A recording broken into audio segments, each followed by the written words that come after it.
My parents wanted to have a working smart security camera system in their home.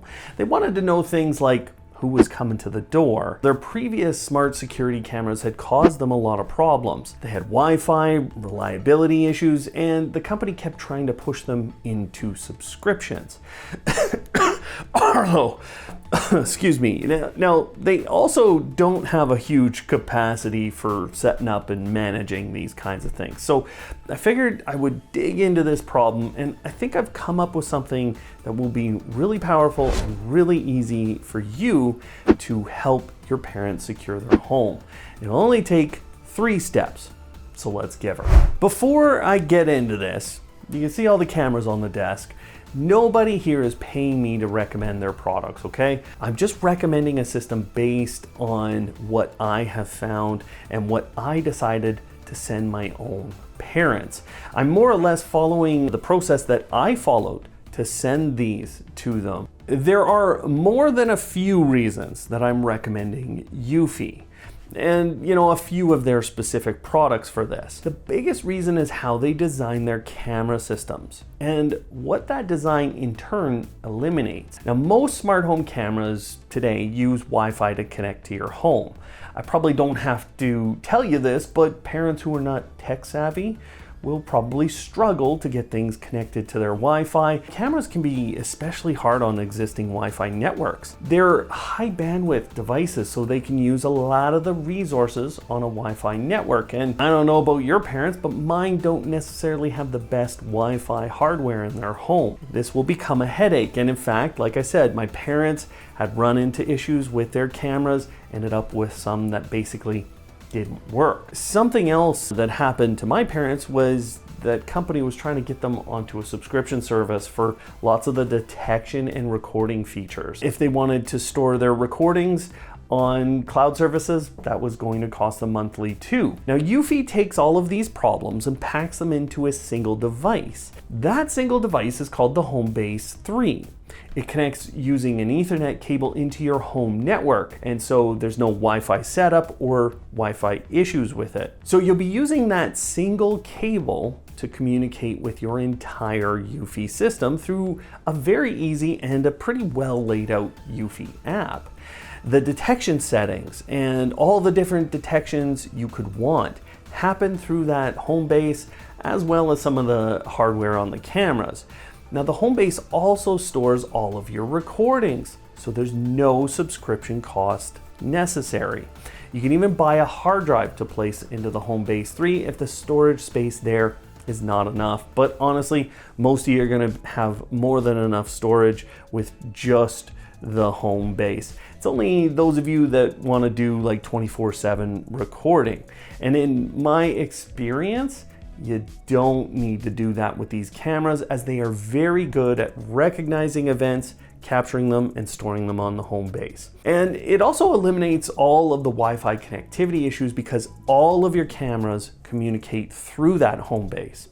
The Homebase communicates directly with each camera, and you don't have to manage any of that at all. And just as an aside, I've never had Eufy's network that they create to communicate with their cameras interfere with anything in my smart home. And you'll see that you're going to be able to design this system with lots of different camera types, as Eufy has a really wide array. So you're going to be able to find models, and I'll show you a couple of mounts to really customize this situation. One other thing for those of you that have parents that use Echo Shows or Amazon's voice assistant, this is a really easy system to set up with Amazon's voice assistant and get those cameras up quickly and easily for your parents too. But let's get into our first big step, and that is to design your system.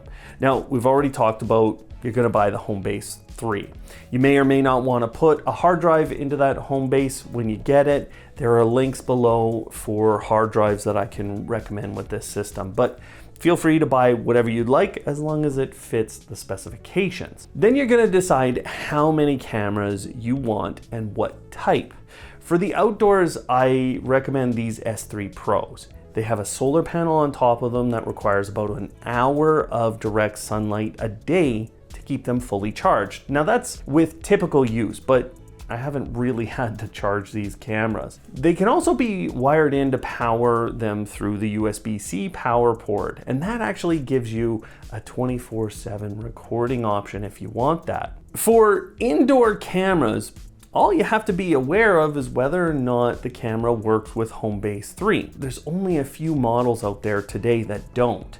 Now, my parents wanted some pan and tilt models because they wanted to be able to track individuals moving across their property. They also wanted them to be powered so they didn't have to deal with batteries. So there are a couple of models that we used that I can recommend down below in the description. Now, there are other models, okay? And I will link the ones down below that you can use with Homebase 3 so you can have a little browse and find a few that fit your parents' situation. But there is one thing I want you to think about, especially with outdoor installation. Battery-powered cameras work in a very specific way.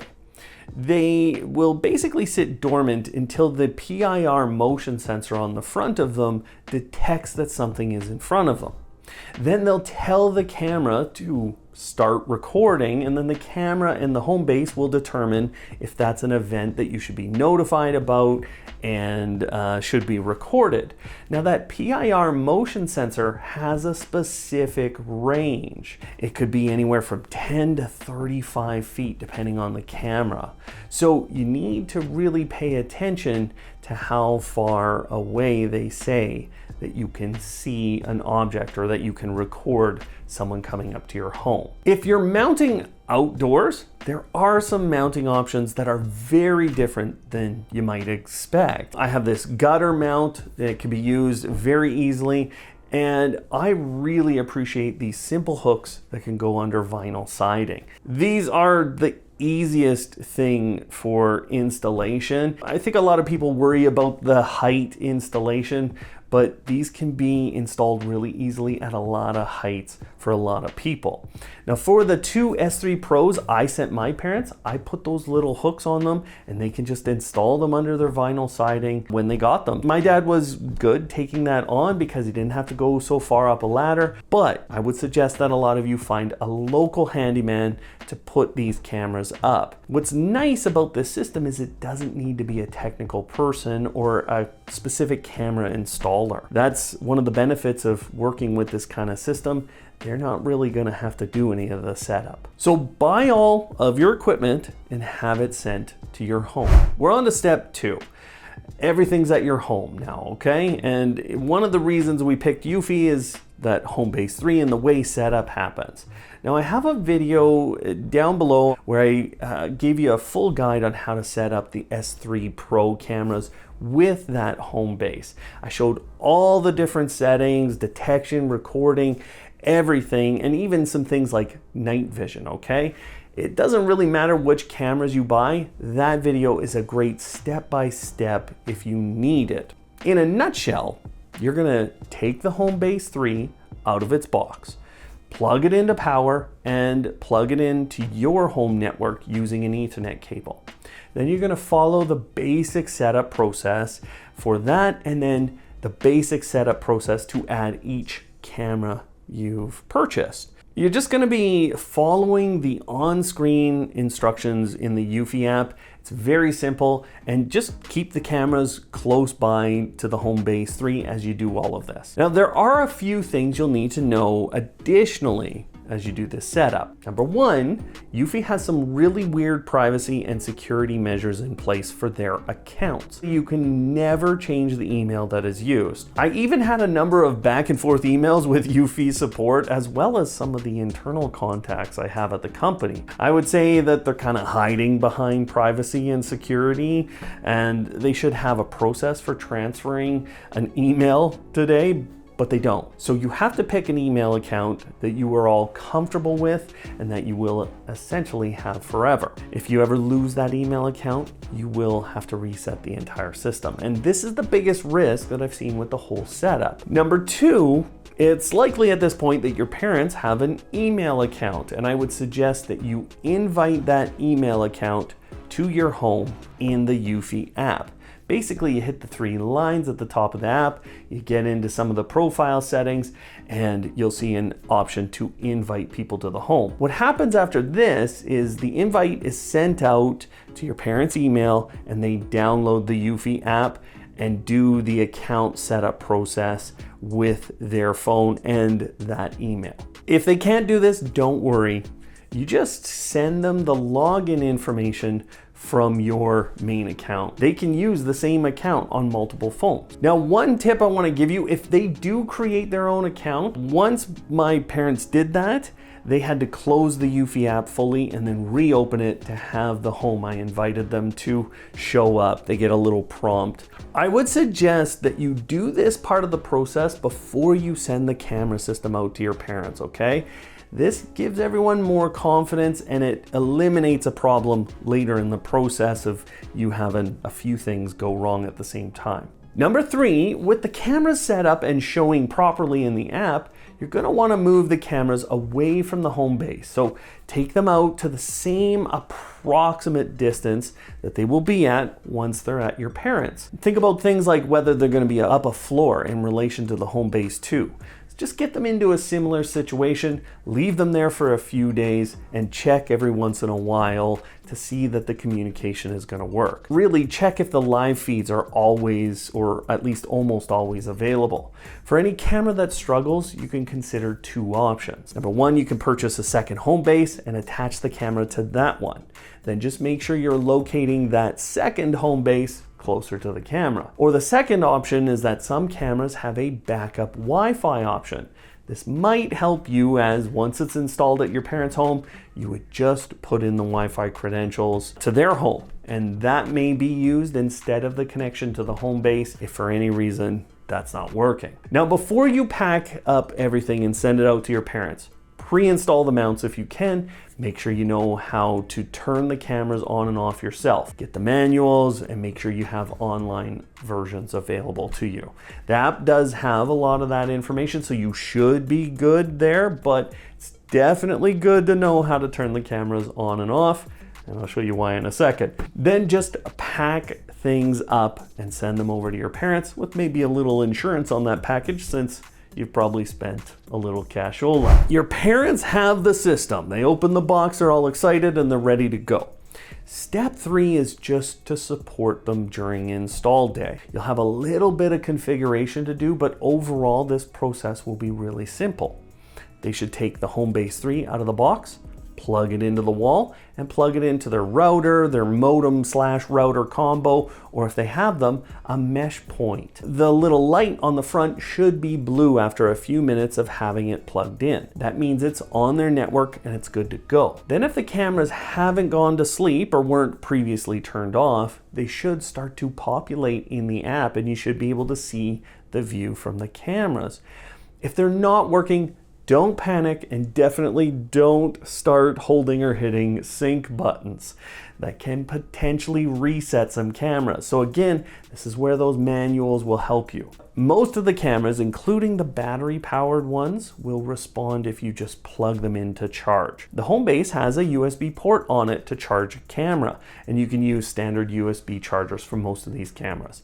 In every case that we tried, once we plugged in a camera, it showed up in the app after 5 to 10 minutes. So make sure each one of the cameras are working and that you can see their feed in the app before the physical install happens. If you've hired that out, then basically you want to make sure that the viewpoint from the camera looks good as they install this. I would just be on the phone with the individual for that part of the process and make sure that they get it pointed and oriented the way you want it. Again, remember that distance of that PIR motion sensor really matters for those outdoor cameras. And once they are physically installed, you'll have a few settings to go through and configure. For the home base, I would suggest that you go into the settings there, turn on that Wi-Fi backup setting. For each camera, go into the different detection settings, choose the different event types that you would like to record, and each one will have a sensitivity settings, or at least most of the cameras have that, and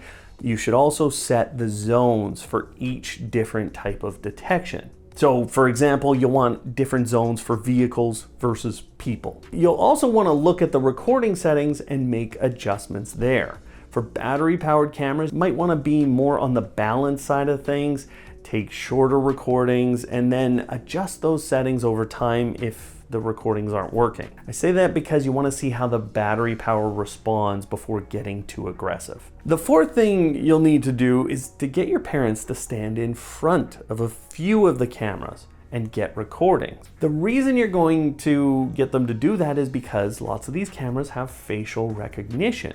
You can then use those recordings to say who those people are, and you'll set up that facial recognition in the app so that the notifications come up and say grandma or grandpa were found at a certain camera. You can also upload pictures from grandkids or even your own picture, and this all helps with facial recognition features that are really nice for your parents to have. Now, once the physical install is complete, many of the outdoor cameras have an anti-theft detection alarm, and you probably want to turn that on.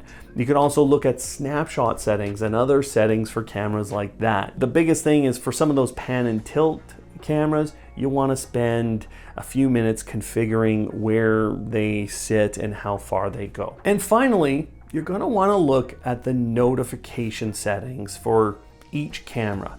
You can make a determination there for your own family. But at the end of that first day, your parents can have cameras working in their home that will recognize them as well as recognize many other events. My parents have cameras that are looking through windows, so we did have to change some of the night vision settings with those, but the system works. And since then, we've had to do very minor changes after that.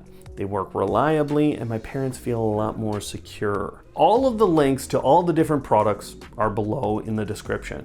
If you're looking for more advice on devices or even setups that you can do for your parents, well, there's a playlist right there for helping seniors with smart tech. Otherwise, thanks for watching today, and of course, live smart.